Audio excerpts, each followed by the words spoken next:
to our new center and temple and academy. We have many names currently, and we will be having a really big move coming on Friday at 1 o'clock. If anyone would like to help us, we'll be moving furniture and other items that need to be moved up into our new place. And if you can join us then on Friday around 1 o'clock, that would be greatly appreciated. We'll also be starting services up in that Temple Academy Center. January time date actually to be determined. Time is 11 a.m. So that'll be again on Sundays, Tuesdays, and Thursdays at 11 instead of noon. 11 on Sundays? Yes, an hour back. So we'll be going from no longer 12 to 11 o'clock on Sunday, Tuesdays, and Thursdays. 11. So just 11 all around. 11 all the way.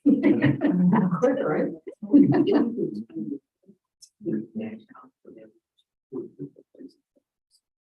Everything goes here. So it will also give you an opportunity to not only partake of the food of the Dharma, but after we are partaking of the food of the Dharma, you can also go out and have something to eat before you have to go to work or wherever you go before 2 o'clock. The other thing is that we are also going to the end of the year, but always we would really appreciate any of your donations that you can make to Heartwood. And please go to our website for more information. We have a donation button that's pretty easily visible on the website. So, and if you cannot do a monetarily one, please check with the monastics and we'll look at some other ways that you can also help with donating time and other things. Lastly, as we're proceeding to move, we have a Dharma store. So when you come through the mother house, if you are right before you get to the library entrance, you will notice on your left-hand side in the area by the stairs that we have many items now that you can peruse. And if you find something that meets your liking or you feel like you would need or give, we are taking donations for those items. New items will be replaced as items go off. So thank you very much. That's not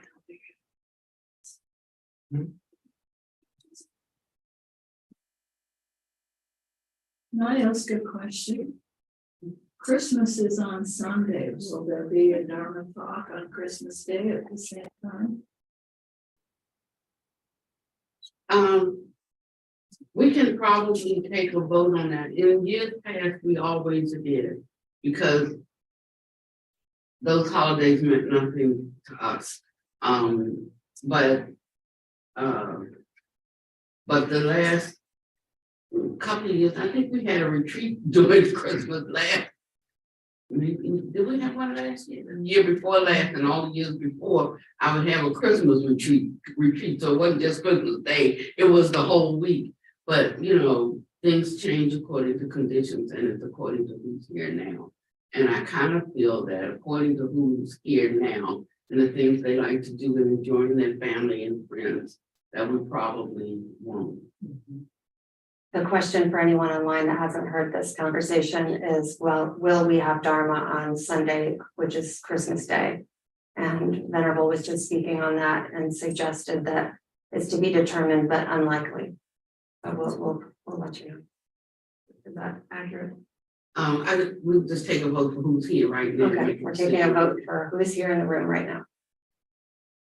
Who Who would like to have Dharma on Christmas Day? We haven't on. Having Dharma. Okay, so Dharma No will be comment, held no on problem. Christmas Day. Yeah, I can do. Okay, thank you. Okay, hello everybody. So we're going to start with incense offering.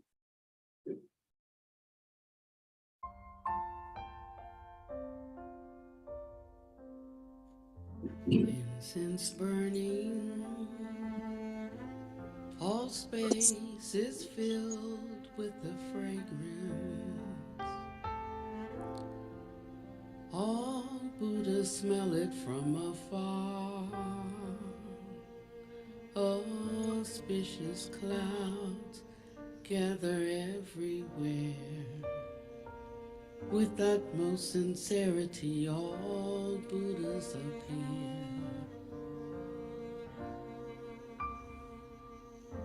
We pay homage and offer clouds of incense to the Bodhisattvas and the Mahasattvas.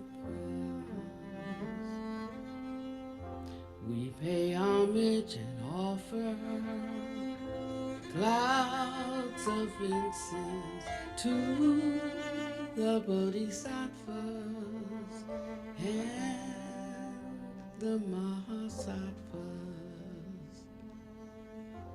We pay homage, we offer clouds of incense to the Bodhisattvas and the Mahasattvas.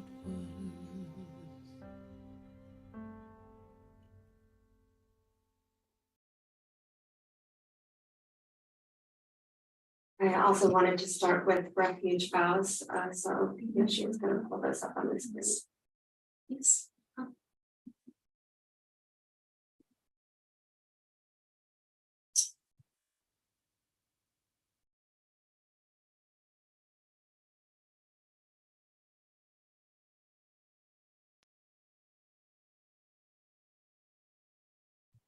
For anyone who has taken refuge, you can follow along. To the Buddha I return and rely, vowing that all living beings profoundly understand the great way and bring forth the Bodhi mind. To the Dharma I return and rely, vowing that all living beings deeply enter the Sutta and have wisdom like the sea. To the Sangha I return and rely, vowing that all living beings apply love and compassion to the world.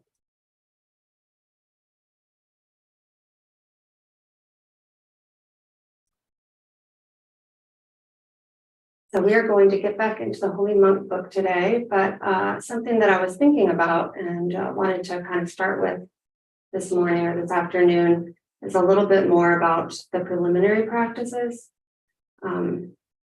We have been introducing the 8 offerings, and we've done that many times in the course of this book study. And a couple weeks ago, I think Maya asked if anybody was doing it, and I think one person raised their hand. So it seemed like it might be beneficial to spend a little bit of time talking about the benefit of those types of practices, and in particular that one, and the foundational preliminary practices that go along with practicing Buddha Dharma. So one of the things that I'm going to talk partially from my own experience, and just some things that I've learned along the way. We have a really special Dharma in this book, and I think it's important that we are prepared for it when we enter into it. About a year ago, just over a year ago, we went out to California, and soon after we got back, we were offered the opportunity to do a 90-day challenge with the Mahamudra of Liberation, which is a very, very profound Dharma, Buddha Dharma practice. And I, in my Rachel way, this is the way that I'm trying to train away from, but in my Rachel way, I went full into it.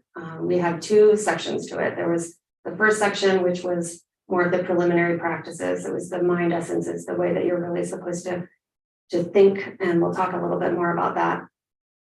Starting with the dream, this life being an illusory dream, and then getting into the preciousness of this human birth. And then getting into the fact that we have this amazing Dharma, this true Dharma that we can practice. From there, impermanence and the sufferings of samsara.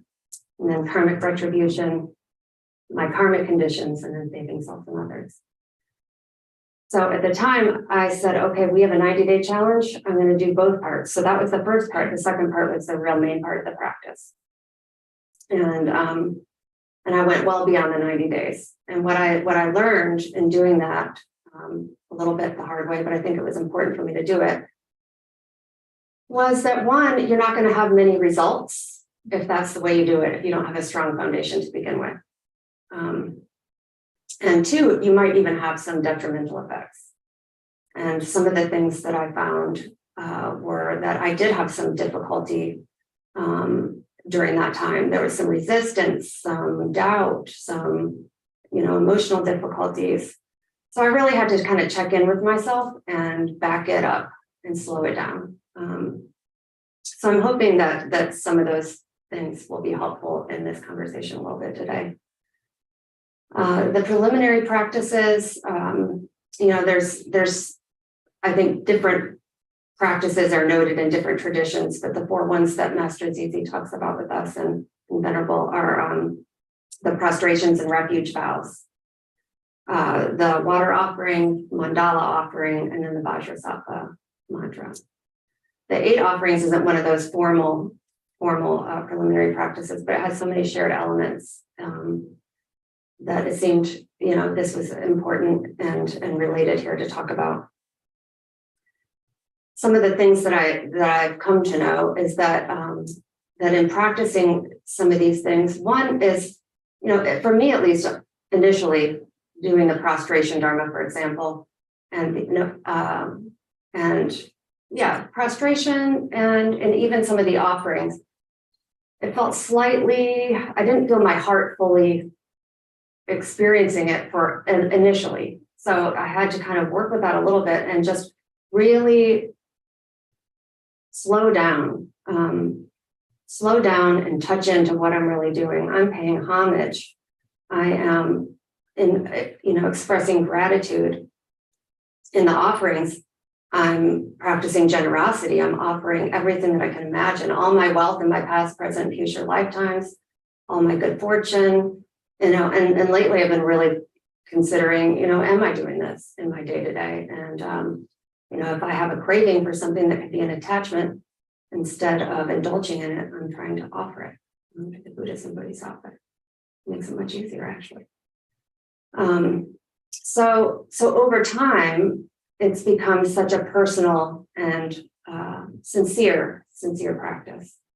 And so it has the benefit of transforming and purifying our hearts and minds, these practices, really transforming and purifying and reducing and eliminating over time obstacles and hindrances.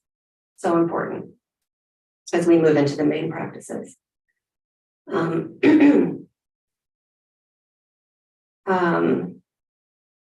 So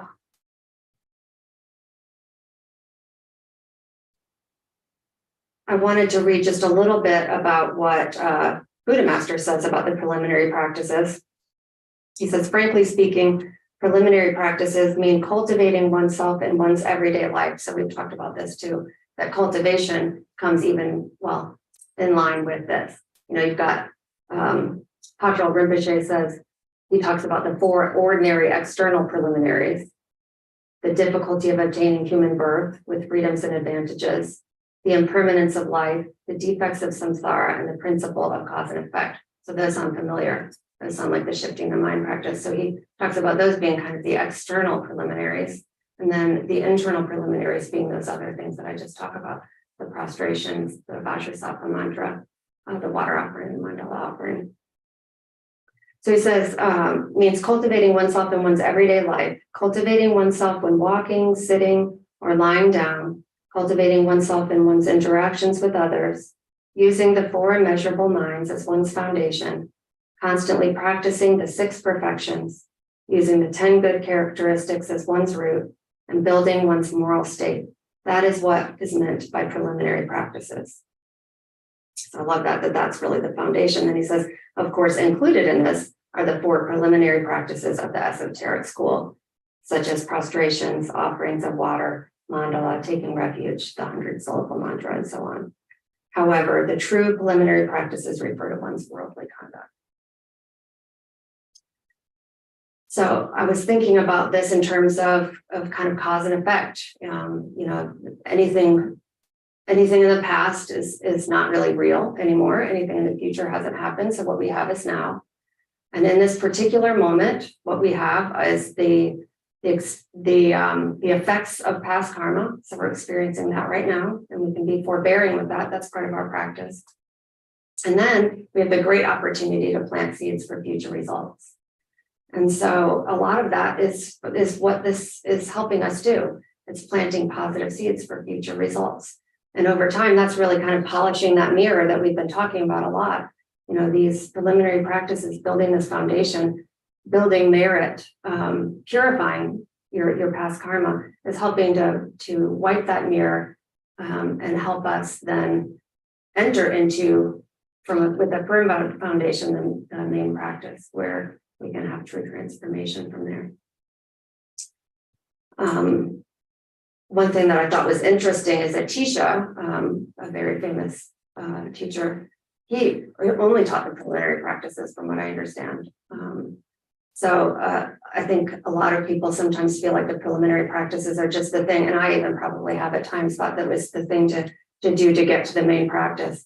But it's a deep and important part of it all, and it can stand alone even. So I was curious too if anybody here has since we asked last time taken up the practice of the 8 offerings or has been practicing prostrations, or anybody that wanted to share anything about their practice with the preliminaries.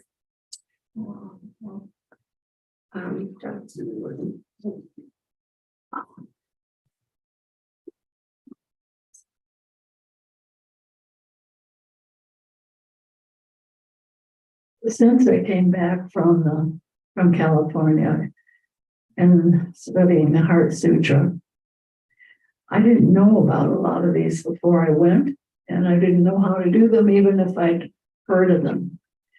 So I do the prostrations. Supposedly they're supposed to be full body.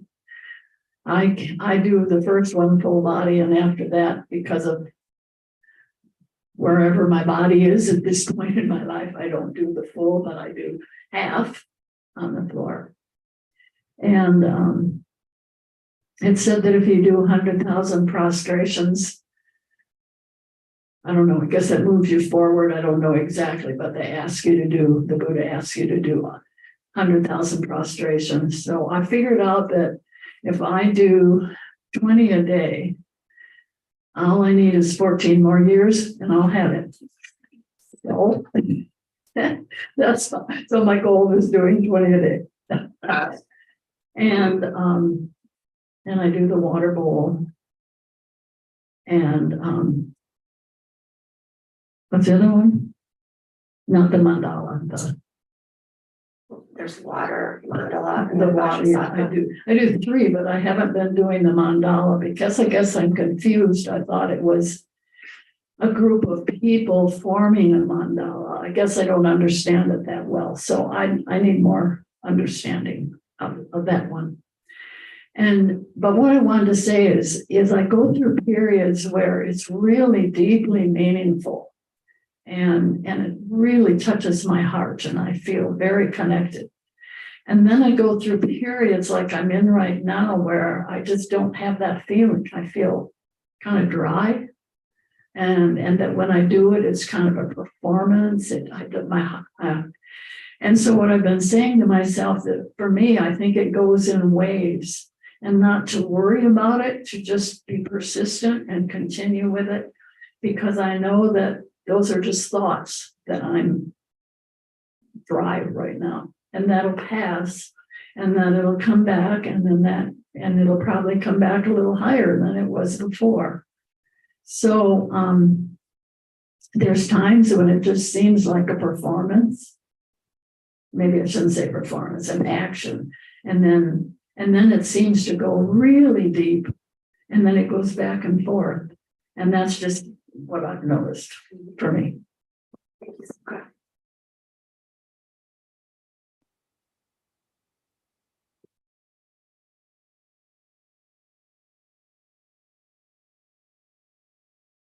I noticed that that I waffle through, and it for a while it was about my body. And what a little bit about what you're saying is my body couldn't do what I wanted it to do. And so I got hung up. And even though Venerable says, just do a half one, I got stubborn, as my mother would say, and wanted to do it my way, and it just made things worse. And it really is about coming from the heart and doing it full-fledged from the heart. And just the other day, I finally got over myself, got rid of the Zafu and Zabatan, went over to the Vajra hall. There's these little children's chairs. And I wanted to be with my altar. I wanted to be in the sacred space. And I brought that over, rearranged a few things. Oh, what a difference. And I just realized with all the other ones that I do, I get hung up on that at times. The other piece is that I'm walking out. What an incredible opportunity this is. And I walk out the door, that's my threshold moment. This is an incredible opportunity in this lifetime to be given this opportunity to be with this true Dharma. And I've been just using that every day I step out. This is an incredible opportunity. This is amazing. So, a little bit of both. Thank you both.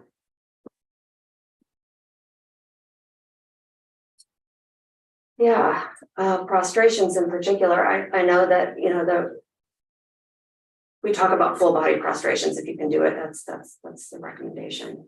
If you can't, there's modifications, and that's totally okay. But yeah, over time it has become such a beautiful practice of surrender and humility and reverence and devotion, and really connecting with as much as possible with the mind, heart, and speech, you know, body, speech, and mind of Buddha Master and the other Buddhas and Bodhisattvas. When I was talking about cause and effect before too, I was thinking similar to what Soma was talking about, that yes, the preciousness of this experience that we're having right now. One, we have this amazing Dharma, but two, we have the capability of practicing it. And, you know, we have the awareness of cause and effect. So we know that I have the tools. This is, if I do good, then I can clear obscurations and I can free myself from samsara. I can liberate myself and then liberate others. How wonderful is that? And then, you know, obviously animals can't do that. Other realms can't do that. There's so much suffering there. And even in the human realm, it's pretty rare to have these conditions.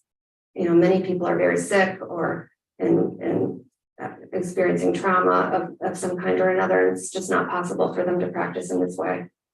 So we are so very fortunate. Another thing that I just wanted to mention that is part of the external, as we were saying, the preliminary practice of contemplating impermanence. Something I read that Buddha Master wrote really made a big impact on me, and it really made me reflect inward. I was talking about how I kind of jump forward into things. And Venerable talks about jumping to the back of the book. I'm not someone that necessarily jumps to the back of the book, but I read really fast to get to the end of the book to be like, what's the bottom line? What do I need to do?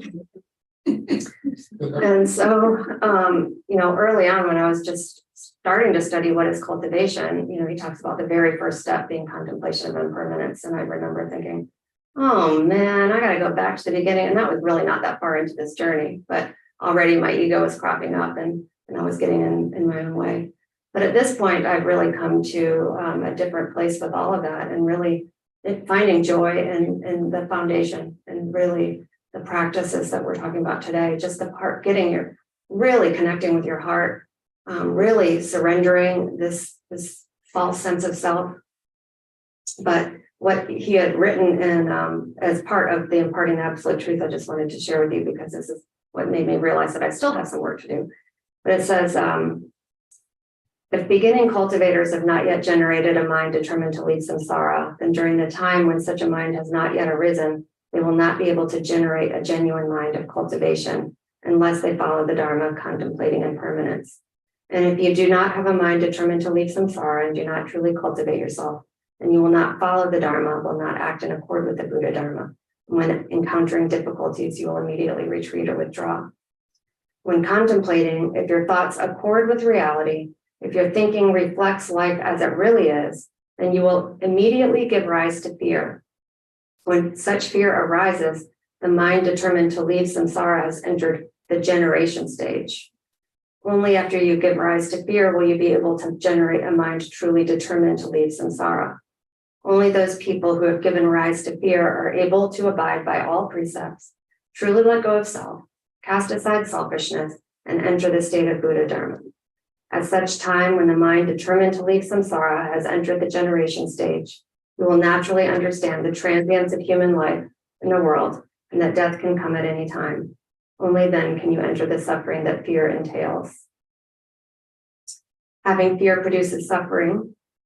At this time, you naturally are diligent, exert effort, and are not slack. You know that you should exert your utmost effort, that you absolutely must not be sluggish. Thus, you will not be apt to give rise to a mind of vexation towards the Dharma. You will also not be apt to give rise to a mind of greed or desire. When you do your Dharma practice, you will sit on your Dharma practice seat for a long time without wanting to get off of it.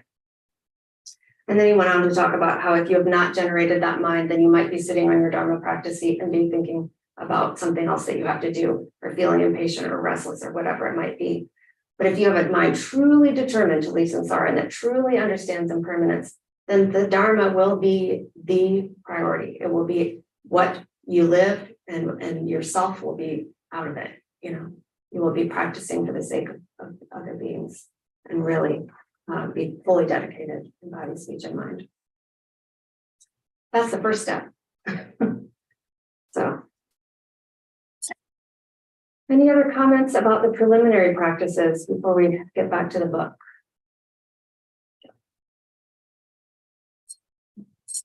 Soma hazard.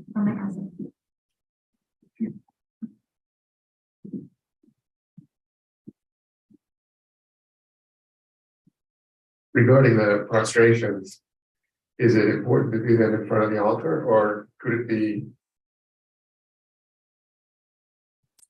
for instance, so, one of the, I guess, issues in our house, it's not a big house, one floor dwelling, is where does the altar go? And is that a place that even accommodates this kind of activity? And so I'm thinking, a great practice for me might be, I wake up in the morning, I get out of bed, there's a rug right alongside my bed, I do my prostrations first thing when I get up, without even leaving the room. There's not an altar there, though. So that's my question.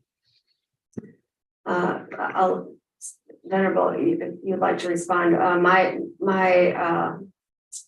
The way I understand it, you don't need an altar. I mean, you could just envision the Buddhas in front of you. So it's really, you could do that anywhere with the right heart. Venerable, did you want to say anything else? No, I think that's a great response. So that is a good response. Part of the reason that we established like some little, your altar can be on your bureau, on your, dresser or chest of drawers, we used to call them. It could be just a little something on your nightstand.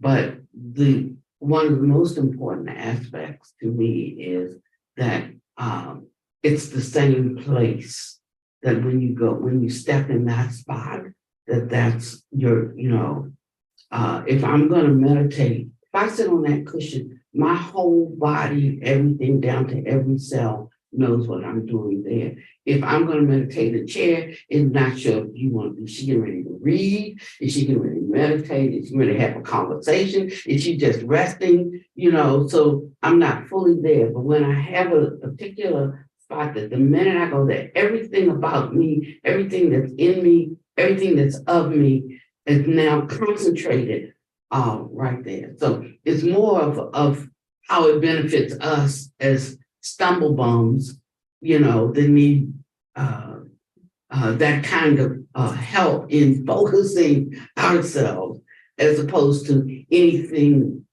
else, because mind is cheap, you know. So that's an aid. The other thing is, even when we're doing like the 8 auspicious offerings, this is one is really organizing one's intellect around the notion of the altar being the altar of your heart, the altar of your being, you know, and that's how it moves from being an external or merely a ritual or a rite to an internal giving of oneself totally to one's great wish.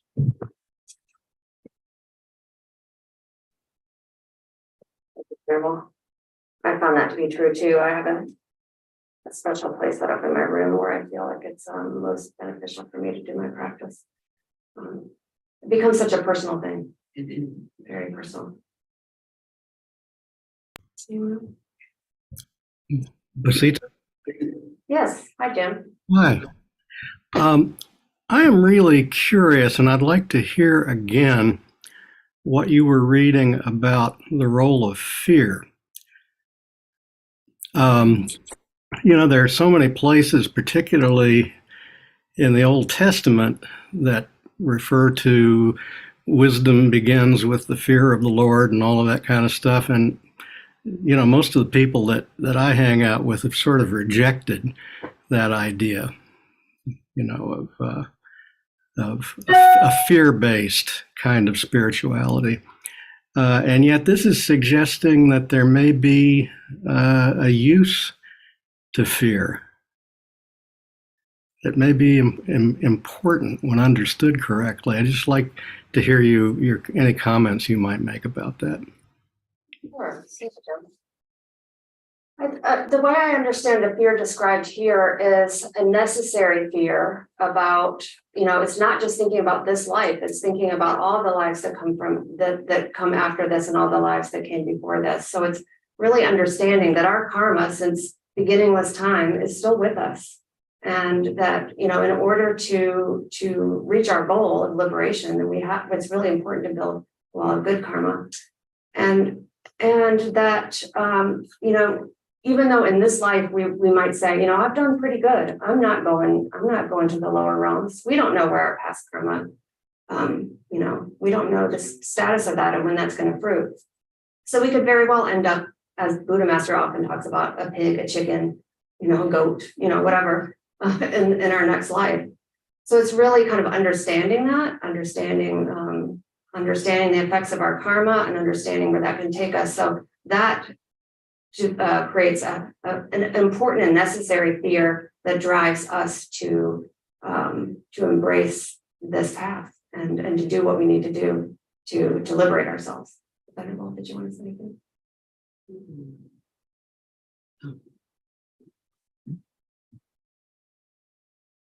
So, you know, words get us into trouble. So we have a definition of fear. But if one really goes deeply, fear also can mean other things or can inspire other things like a healthy respect for, you know, or an understanding of if we're not vigilant and if we're not watchful, that that we can put ourselves in a position that goes against the grain, against what we're trying to accomplish.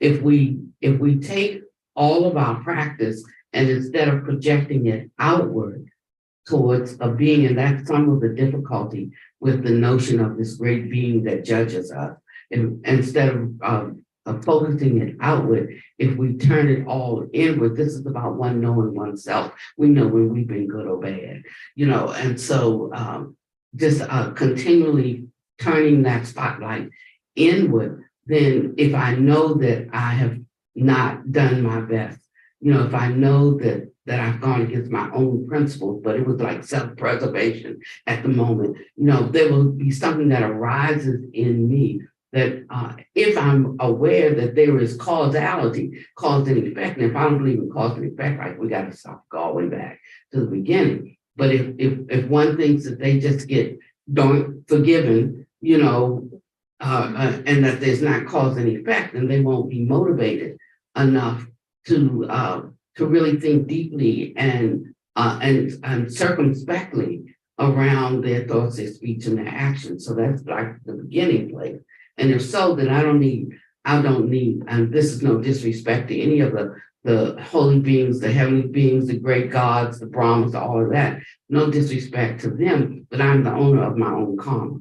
And starting with that recognition should bring about a fear of what I am producing, planting that's going to harvest in my life. And there's nothing wrong with having that kind of fear and that understanding of fear. So sometimes we have to change the definitions that have been given to us from the outside and try to get to the root of what the inspired one were trying to tell us. And this takes a little higher understanding than intellectual understanding.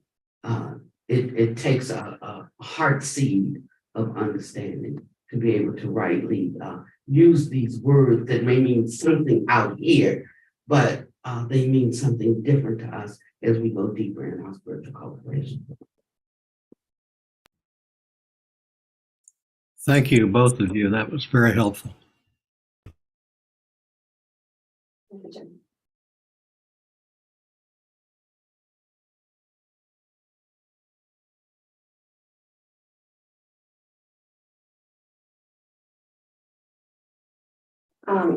Just another just reference about what we're talking about. Venerable's been working with me about, getting beyond the intellect and moving into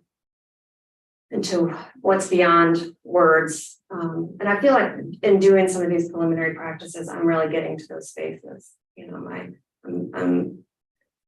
doesn't, and I don't even really have words for it, but it's a bodily feeling. It's a deeper reverence. It's a beauty that is coming. And so it's really hopeful, I think, and just persisting, even through those times when it feels like, I'm just going through the motions. That's just my karmic stuff that's exactly the reason why I should keep doing what I'm doing. You know what I mean?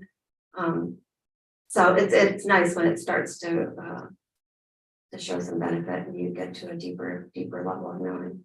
So that's all starting to happen. And I think that's in large part due to going backwards a little bit, going backwards to some of the importance of the shifting the mind practice, I think is very important. I contemplate that every day, but also some of these other practices that we've been talking about today. And just really coming from that place of sincere devotion and gratitude, really gratitude. So the last thing I wanted to say was that with the preliminaries, there's also a concluding practice. And I think that that's something that I've also realized the value of. And generally that's the dedication of merit. So really offering the merit, and that helps us with our gratitude, but also our generosity. And anything that we're cultivating, really connecting with all beings, that we're the same, that anything I have is yours.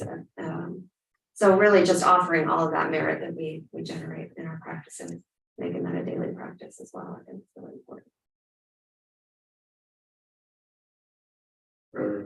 Yes, Joe.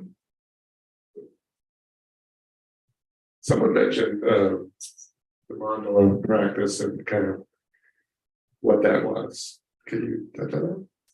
Yeah, so Venerable, I would prefer, so Venerable has shared a mandala practice with us, and I don't know if that's something that she can share more broadly. And then I got a mandala practice in California too from Master ZB, but this is the mandala right here with the rice, the stack. The stupa? Yeah, it looks like a stupa. It looks like a stupa. Not a stupa. That was my best guess. But it's also another beautiful practice of offering to the Buddhas and Bodhisattvas. So in that mandala, it's rice, and then also anything that is valuable. So I have all my best jewelry and stuff in there, and There's a prayer in the Joyful Path of Good Fortune that I would use with it, but it's beautiful. That kind of gives you an idea of what you're doing when you're building the mandala. So you build that as part of the practice, and then at the end there's a prayer that you're offering. And when you're doing it, you're really kind of imagining giving everything in the world to the Buddhas and Bodhisattvas and holy beings. And the prayer was the ground sprinkled with perfume and spread with flowers, the great mountain, four lands, sun and moon, seen at the Buddha land and offered thus. May all beings enjoy such pure lands. I offer without any sense of loss the objects that give rise to my attachment, hatred, and confusion, my friends, enemies, and strangers, our bodies and enjoyments. Please accept these and bless me to be released directly from the three poisons. And then there's a little mantra, Idam Guru Ratna Mandalakam Niryatyami, which means basically master or guru, accept these gifts. So it's a beautiful, beautiful practice of offering. And maybe Venerable might be able to share that more broadly. And in addition with Vajrasattva, we had talked about, in addition, moving forward with the academy, actually the possibility of doing some retreats and some of the preliminary practices, even some prostration retreats, where we come together to do many prostration. Venerable, did you want to say anything about that? Could you say, you've been doing, can you say a little bit more about what the prayer does and the actions of actually building the mandala? And what these are designed to do for us. Again, it's not what's being done out there as an offering, it's what we're building within our own heart and minds. All of these practices are for others. Right. Okay. Venerable saying all the practices are for us. So in building the mandala, and again, my experience with this is grown over time, and it's probably not to the completion stage or what have you, but the way I practice it is, well, one, when you're holding the bottom layer, you say Om Banzer Bhumiyaham. And that's envisioning the bottom layer being just gold, a gold, solid, beautiful foundation. And you're rubbing it. And then you say Om Banzer Reiki-aham. And then that's going to the right. And you're imagining a wall of the most sacred mountains, iron mountains, surrounding the mandala. And then you, with the rice and the valuables, you're really envisioning, again, everything. You're giving everything. You're giving your body. You're giving your desires. You're giving the most beautiful things. What I love about this is that it's helping you not only offer the most beautiful things that you can imagine, beyond what you can imagine, because there's heavenly realms where things we can't even imagine exist. But we're offering what we can't even imagine. We're also offering all the things that keep us bound. We're saying, I'm giving this to you. I'm doing this because one of the best things we can offer is our sincere devotion and our solid practice. That's one of the best offerings that we can make. So we're offering everything that keeps us bound and everything that is beautiful. Your friends, enemies, strangers. So when I'm doing that, when I'm building that, I'm picturing just kind of similar with the 8 offerings. I'm envisioning all of those things. I'm envisioning this body. I'm envisioning the nice things that I have or had, and the things that I may have in another life. And I was thinking about that this morning. I'm like, I had a little twinge with that. It's like I'm offering the wealth in my past, present, and future lifetime. I'm like, wait a minute. Future lifetimes. Yeah, okay, yeah. But so it's not, it's supposed to feel a little bit hard.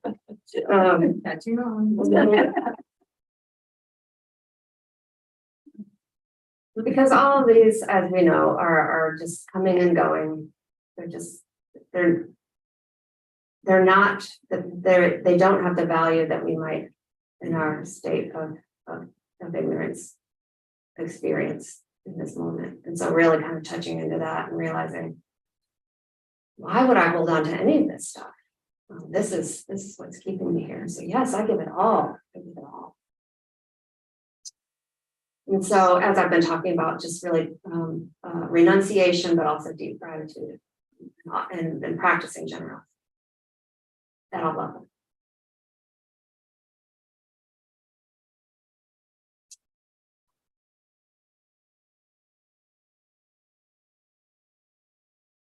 So it feels a little strange now to go back to the book, but we have a little bit of time, and Venerable has taken us from page 55 to 84. So I thought we might just look together at those pages. Did everybody read those pages? Please, Venerable, yes. Just before we shift gears, I just want to add that in doing, the prayers and building this mandala and making all of these offerings, can you see this is what's setting up the mind for non-attachment, and the things that bind us, to samsara, and the things that like just cause us problems in our daily life, because it's our attachments that cause us all of these problems. But bit by bit, these methods, they're just methods if you understand them. But the respect that we give to the method can determine how well the method works for us in eradicating habitual tendencies, habitual thought patterns, and that sort of thing. And so then they take on a different quality. The things that we're holding on to right now have a certain quality for us. That's why we hold on to them, because they have a certain value. But as our mind and our heart shift about what's truly valuable to us, then it's not difficult, to let things go. It's not difficult to overlook things, It's not difficult when they no longer carry the value that they hold for us right now. So this is the whole practice of shifting values from being ordinary beings with mundane thought patterns and habitual tendencies to be transforming into holy beings where we're no longer tethered to the world, but the whole universe is our oyster, and we're no longer tethered to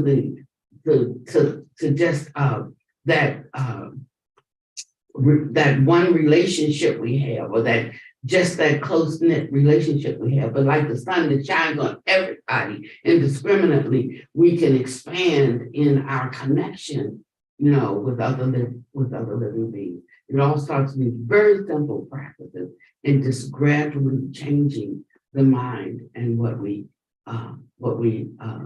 consider valuable.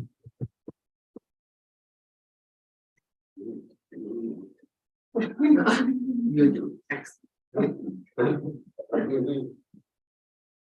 Appreciate it, Venerable. So I thought this was very interesting. Some of this section on the between 55 and 84. Really, it was talking about how to distinguish between true and false masters, and similarly the legitimacy or correctness of esoteric Dharma. And he was talking about just because it's popular or spread around doesn't make it legitimate or true Dharma. So we have to look at its substance. I love this line. We must look at its substance. What is its original nature? I love that. Just looking at we're kind of used to kind of considering our original nature, but looking at the Dharma's original nature. 55. The bottom paragraph. What is its original nature? Is it true or false? And giving us methods to determine what's true and what's false. And historically, I personally may not have understood all the emphasis on testing and demonstrations of powers and things like that. But I'm starting to understand it more, is that this is really for us, for practitioners, because over time, especially now that we're in the Dharma ending age, there are so many false masters. And there are people that are simply deluded themselves that may think that they are at a certain level when they're just not. And so you can easily be waylaid, so easily. And then what a tragedy that would be when, you know, if people have true hearts and really want to learn and practice the Dharma and they're taking the wrong direction. So now I understand more why the importance of these tests and these ways to identify what's true. So that's what really is talked about initially here. He talks about the original qualities of esoteric Dharma, emphasizing skills, a state of realization, and the power to conduct inner tantric initiation.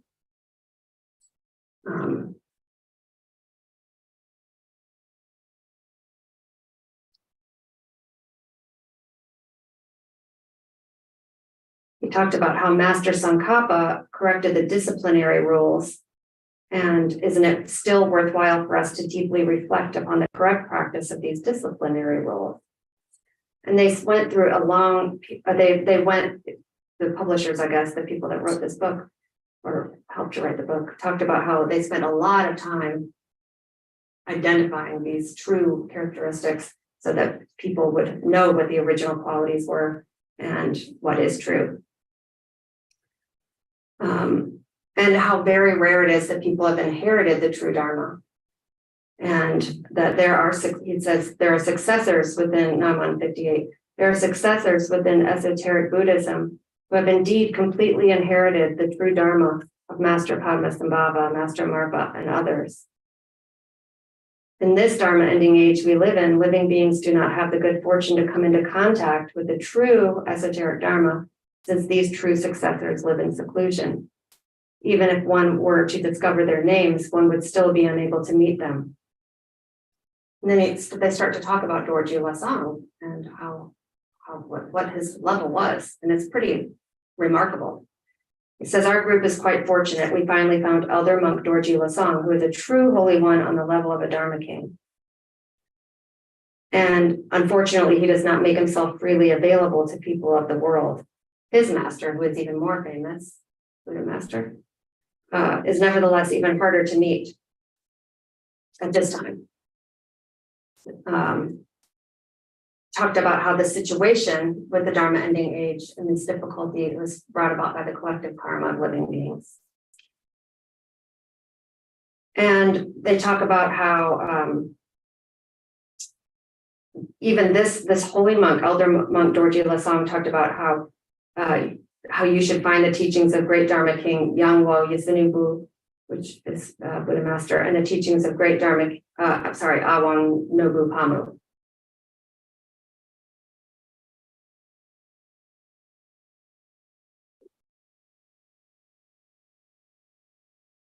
So in talking about Dorji Losang's level, they said he was universally acknowledged as a present-day international Dharma King at the 4th Dharma wheel level. And those who have attained the status of Dharma King at the 4th Dharma wheel level generally include only a few individuals. Dorji Lasang, Panchen, Dali, Karmapa, Shiming, Trisong, Detsen, Dujum, Dilgo, and Kyensei. And then the next level up, those who have attained the state of realization of a Dharma King at the 5th Dharma wheel level have been Shakyamuni, Master Padmasambhava, Master Marpa, Master Tsongkhapa, Master Selfless Mother, Avalokiteshvara, etc. That really shows you the level of attainment and realization that this holy monk had. And then he talked about the levels, and just really helping us understand the levels of accomplishment and how they might be identified, with Dharma Kings being the highest, really. And then next in rank are the great Rinpoches, Geshes, Khenpos, great Dharma teachers, and that's the sequence of positions. So really, again, helping us to identify in making any assessments about who might be teaching the true Dharma. Another thing I thought was notable is that when they get to the teachers, the people at the bottom of the list, they said all these people are incarnations of Arhants or Bodhisattvas. So those are the lowest people on the list. So there are so many different levels of accomplishment. But true accomplishment is not an easy thing to reach. It takes a lot. It takes a lot. It requires all in and truly following the words of the master. That's another thing I've been thinking about, like what in each action, each thought in mind, making that assessment. Is this in line with the words of the master? Is this in line with the Dharma?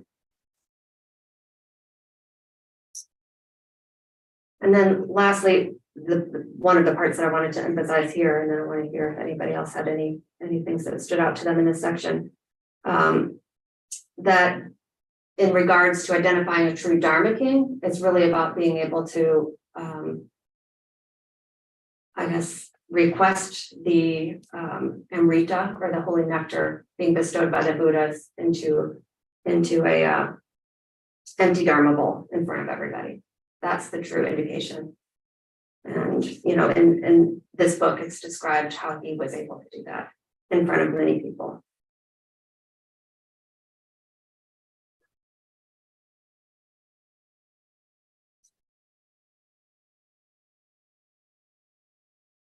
And they talk about how Dorji Lasang was the incarnation of the Venerable Vimala Prabha, and he came to the world in response to its needs.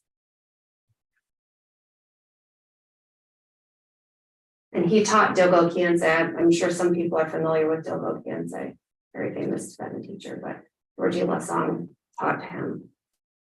And so I'm just learning, this was very interesting in just learning who this person was. I've never heard of him, but he was a very highly accomplished monk and he was able to do many, many amazing things. And then which just also just shows us how beautiful and wonderful it is that we were able to have this story and also this Dharma practice. From what it describes in this book, this was not an easy thing to have published and made available to people all over the world. So a very special thing that I think requires respect and honor. And then there's pictures of this holy nectar. You know, this is not something that we see in this world. Not something that's familiar to us. This is holy nectar bestowed by the Buddhas. What a wonderful thing. You don't hear about these things, you know, in most Buddhism. You don't hear about these manifestations. And with diligent practice, the ability to generate supernormal abilities to help other living beings. So I can just speaking for myself, a lot of this has been new and really missing, I think, in Western Buddhism, a lot of this information. Anybody else have anything that stood out to them in these pages?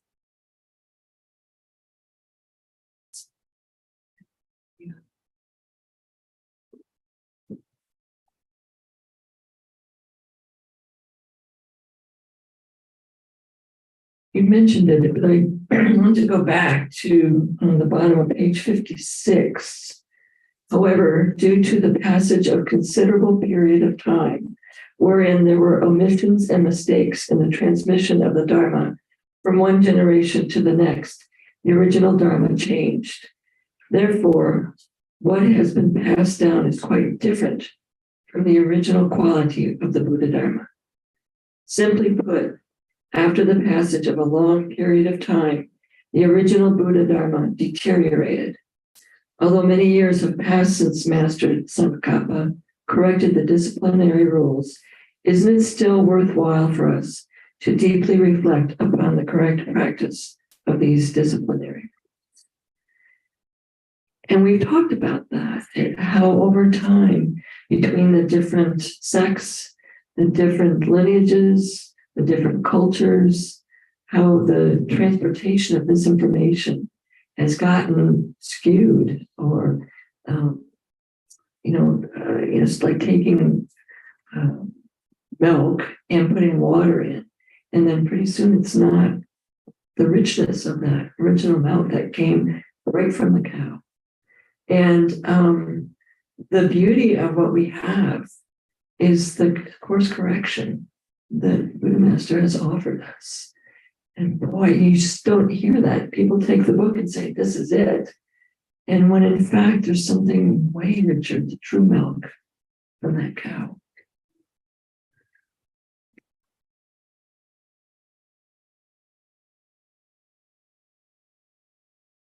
And how do you know how do you know that it's Richard? How do you know that it's true? I'm asking her that question. Oh, that's Answer. Mhm. Well.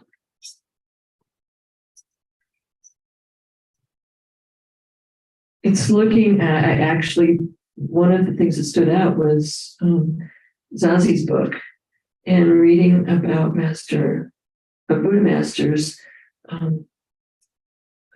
what he's been able to do to demonstrate his purity as a Buddha and understanding that his course correction for us, that's true. That's one piece of it.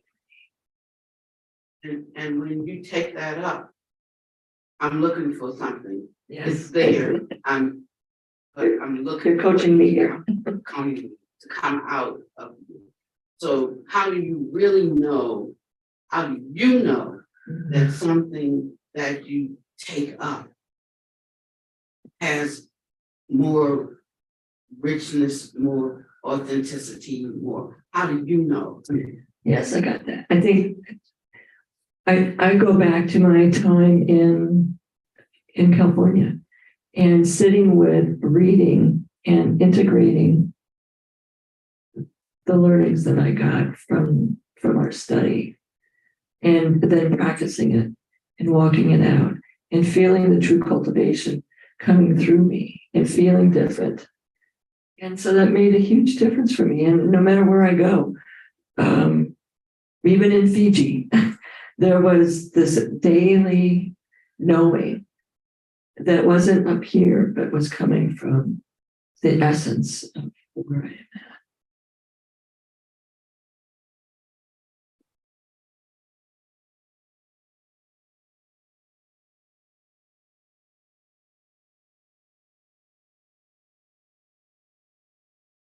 Thank you so much. Any other thoughts or comments in this section of the book, or anything else that we've talked about so far today?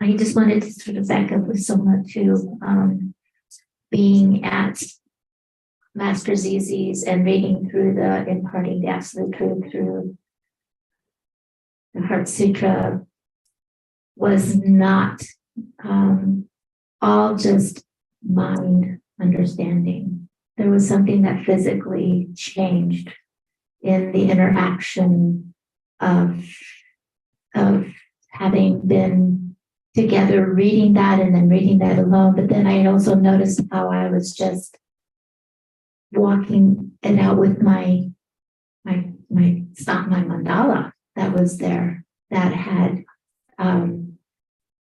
we were all experiencing it at the same time, maybe not at the same section of the discourse, but I felt that there was some spiritual connectionness,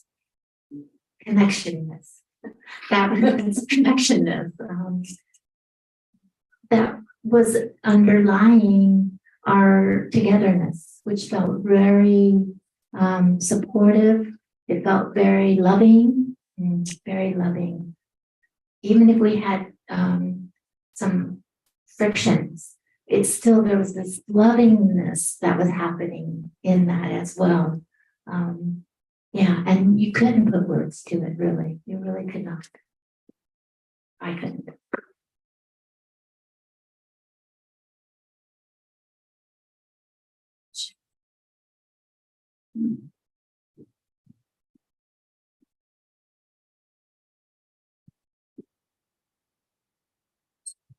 Remember, I signed up for the residential program to come to Heartwood, and I was talking to someone, and she was like, you know, you need to get what is cultivation. And I said, okay.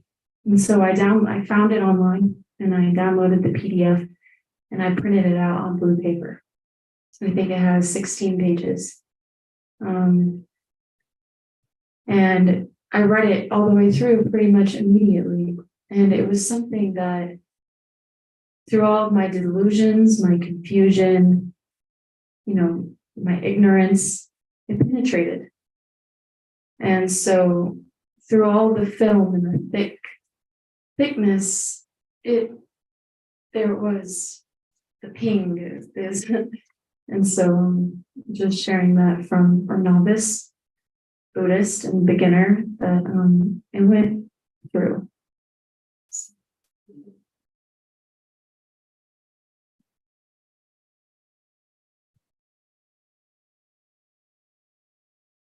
Thank you, everybody, so much for your kind attention and beautiful participation. Did you want to say something? Yeah, I about that. Randall's going to say if you want.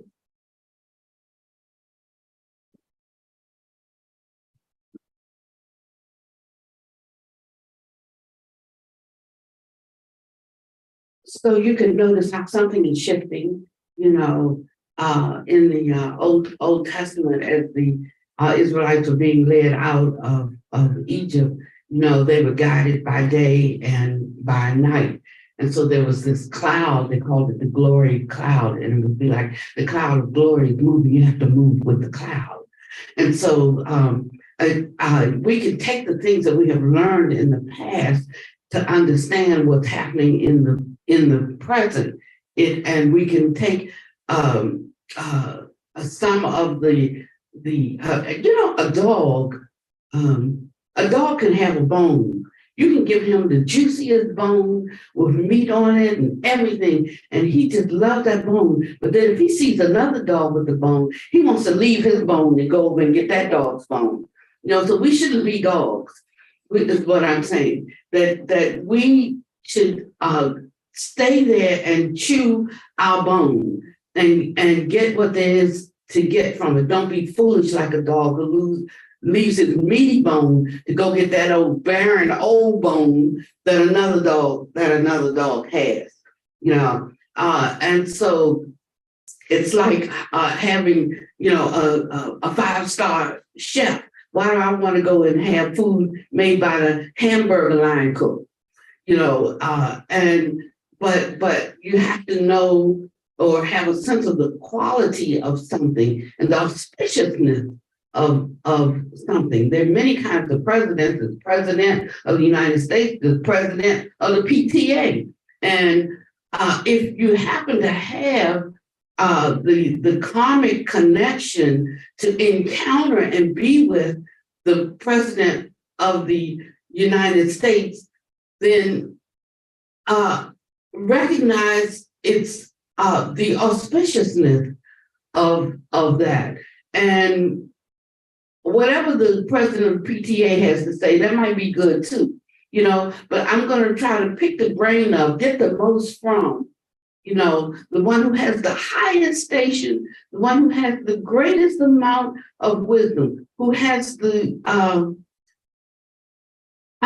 saying go for the goal. And if you think you found it, then fully investigate that.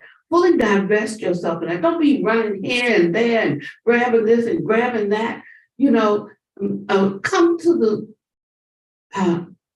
it's one reason why the Dharma has devolved so in this time. People want things. I want to know about that. I want to do that. They get it, and with their own level of understanding, doesn't mean they have no level of understanding, but they get it we all get it according to our level of understanding, right? And then I have a level of understanding. Now I want to teach it to you. But let's say I have a low level of understanding. Now I've just passed it down, but I've passed down that truth on this low vibrating level, and it's just devolved and devalued. Now you get it.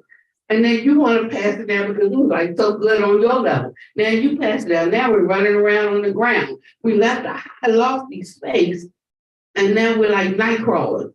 And so, so what I'm saying to you is, as you're starting to imbibe and receive this Amrita, that's what I consider it. It's like bread from heaven. As you start to get it, have the respect for it, that you don't like mix it all up with other things and walk away devaluing it and bringing the Dharma love. if we hold it to its standard, and if we keep aspiring to tap into it where it is instead of bringing it to our level, then we'll be useful in the world, and it will remain the Dharma ending age, not the Dharma has gone age. We are the only ones who keep the Dharma in the world today. And so rather than thinking about where it lands or stands in us, we need to know where we stand in it. Let the Dharma become primary in your life. Find a way to enter into that truth, and then we will have made our life meaningful. I'm really enjoying the way we're able to talk and break down the Dharma and try to take it from just being something out here to something in here, that we are becoming the Dharma. I'd like to encourage you to keep going with your practices. You know, we take showers, we comb our hair, we brush our teeth, you know, we put gas in the car, we, you know, go grocery shopping. We don't have to have any kind of feeling about it, except we know we need it, right? We need these things, we need to do these things. So our practices can be like that. I don't have to have a certain feeling to be able to do my prostration. I don't have to have a certain feeling. Sometimes you will have those moments of great, and they're just really moments of great insight and resonance that are like sort of shocking to the consciousness and to the physical body, but we don't have to have them. We just do what we know should be done the same way we do mundane things in the world that we know should be done. We don't wait for a feeling to do, you know, and as one does that, when the certain fruit ripens, when certain understanding drops truly into one's heart, then you have that aha moment, or you have that great uptake, you know, but that's not going to be a 24/7 kind of thing. But what will abide with you is a kind of wisdom and security. There's a security that begins to build from the inside, that one can rely upon who? Oneself. One can rely upon oneself. And those are your indicators of what your growth and your progress is, not what you say something is. Like if I'm running and somebody's telling me this, oh, I learned so much. You just learned what he told you. That might be much or it might be nothing. You know, how do you know? You know, so this is about one uncovering one's own Buddha nature. And if we watch over that closely and guard that, and don't just put a lot of people's garbage into, you know, into us, thinking that's wisdom.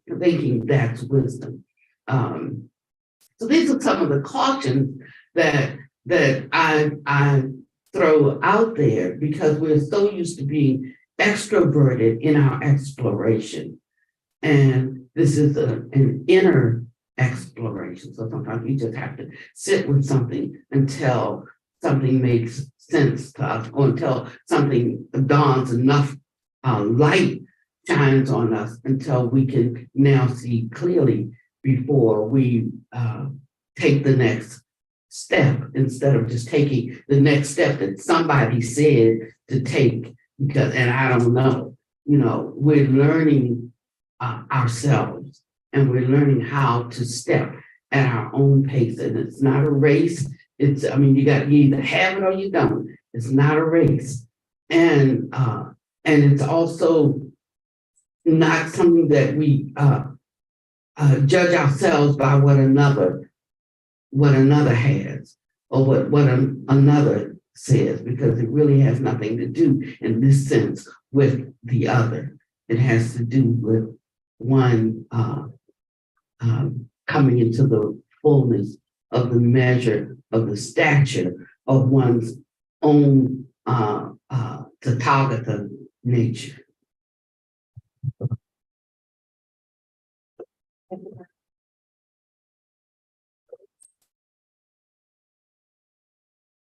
We'll close with the dedication of merit. Yeah, she's gonna pull it up so we can all share in this.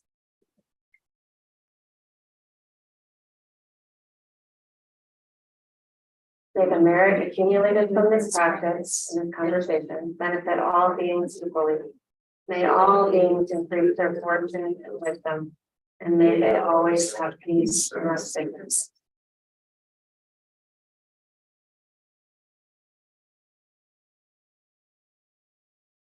We want to get on Schubert's song and that to our